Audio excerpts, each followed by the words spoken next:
민관군 합동위원회가 73개 권고안을 제시하며 100여일간의 활동을 마무리했습니다. 대국민 보고를 통해 병영 전반에 걸친 문제점들을 해결하기 위한 해법들을 제시했는데요. 오늘부터 민관군 합동위원회 4개 분과의 위원장들을 차례로 모셔 자세한 이야기 나눠보는 시간 갖겠습니다. 오늘은 민관군 합동위원회 2분과 위원장이신 원민경 변호사 나오셨습니다. 네. 안녕하세요. 안녕하세요. 네, 먼저 지난 6월에 출범해서 지금 한 4개월여간의 논의 과정을 거치셨습니다. 국민들이 직접 참여해서 병영 생활의 문제점들을 개선한다는 취지인데 그간의 과정은 어떻게 평가하고 계십니까? 저희는 위원회 활동 기간 내내 다시는 이런 안타까운 희생이 없어야 된다는 국민들의 그 염원을 매우 무겁게 받아들이면서 활동했습니다. 그래서 실제 현장에서 변화를 직접적으로 일으킬 수 있는 또 피해자를 직접적으로 보호할 수 있는 방안을 마련하기 위해서 현장의 목소리를 듣고 또 체감하기 위해서 많은 노력을 기울였습니다. 네, 그간 수고 많으셨습니다. 네, 이 분과는 성폭력 예방 및 피해자 보호 개선 분과인데요. 모두 15개의 권고안이 나왔습니다. 가장 중점을 둔 권고안은 어떤 게 되겠습니까? 네, 가장 중점을 둔 사항은 피해자 입장에서 신뢰할 수 있는 가장 강력하고 두터운 보호 방안이었습니다.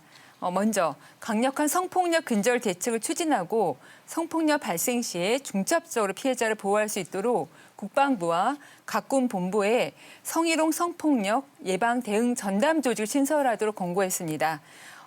사각지대나 공백 없이 피해자를 촘촘히 보호할 수 있는 피해자 보호 조치 강화 방안, 그것이 가장 중요했습니다.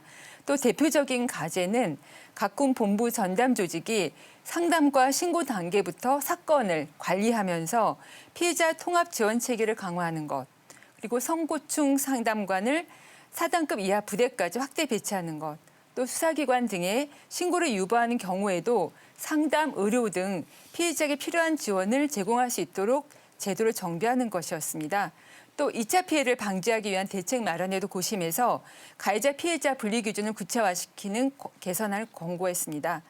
또 마지막으로 성희롱 성폭력 사건을 근절하기 위해서는 구성원들의 인식 변화와 성평등한 조직 문화 형성이 중요하기 때문에 계층별, 직무별, 맞춤형 교육 프로그램 개발 등 성폭력 예방 교육의 실효성을 제고하기 위한 방안들, 또 조직원 스스로 일상에서 겪는 성별, 세대별 인식 격차를 진단하고 개선 권한을 논의하는 성평등 소통 협의체 도입 등 조직 문화 개선을 위한 방안들도 권고했습니다. 네, 방금 말씀해 주신 여러 가지 주요 권고안들 중에서 국방부와 각군 본부에 성폭력 예방을 위한 전담 조직을 신설해야 된다라는 내용이 있었습니다. 이런 조직을 신설을 해야 하는 그 이유와 배경은 어떻게 되겠습니까? 네, 사실 전담 조직 신설은 2018년도 군 적폐청산위원회에서도 권고된 바 있습니다. 그때 국방부에서 전담 조직 신설을 위해서 노력했으나 관계부처 협의 과정에서 단순 3명의 인력 보강에 그쳐서 아쉬움이 매우 많았습니다. 현재 국방부 양성평등정책과와 양성평등센터에는 일가정 양립 지원, 성별 영향평가, 양성평등 교육 등 양성평등 정책 업무를 함께 담당하면서 일부 인원만 성폭력 관련 정책과 피해자 보호 업무를 담당하고 있습니다. 그 때문에 성폭력 사건 발생 시 해당 부대의 지휘관 책임하에 사건이 처리되면서 모니터링과 그 통제가 부족해서 피해자 보호에 결국 사각지대와 공백이 발생할 수 있는 문제가 있었던 것입니다.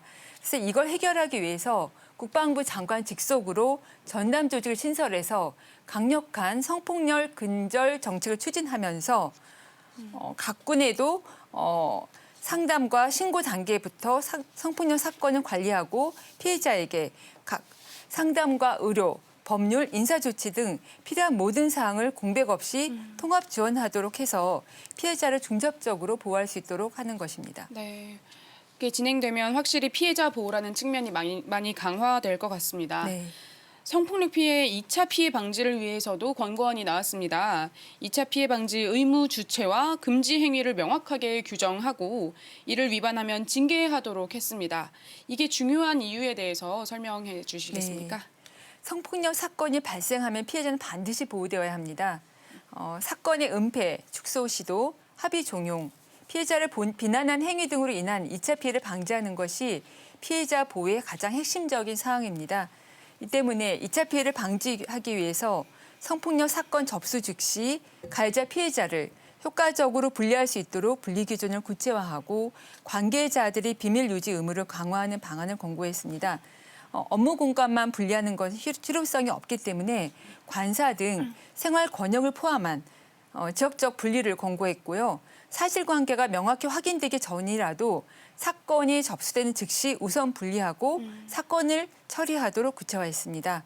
또 피해자 비밀 유지 강화를 위해서 성폭력 사건에 대한 업무 관련자를 최소화했고 명확하게 했습니다. 네. 그리고 또 업무 개시 시점에 비밀 유지 서약서를 받아 비밀 유지 중요성을 강조하도록 했습니다. 네.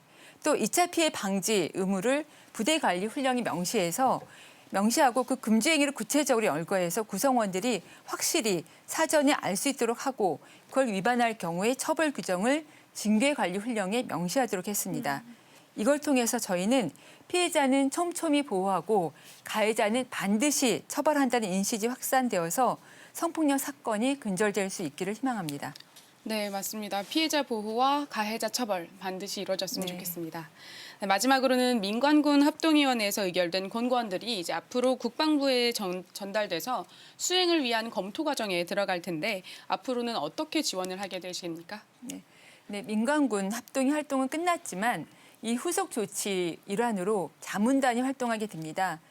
저희는 그동안 실효적인 개선 방안 마련을 위해서 기꺼이 어려운 시간을 내어주셨던 초급 간부들, 또 피해자 지원 업무 담당자분들, 예방교육 담당자들, 그 많은 분들과 관련 학계와 언론계, 시민단체 등에서 다양하게 활동하고 계신 많은 위원님들이 집단 지성을 응축해서 만든 이 권고안이 잘 이행될 수 있는지 이 자문단을 통해서 잘 살펴보고 노력할 것입니다.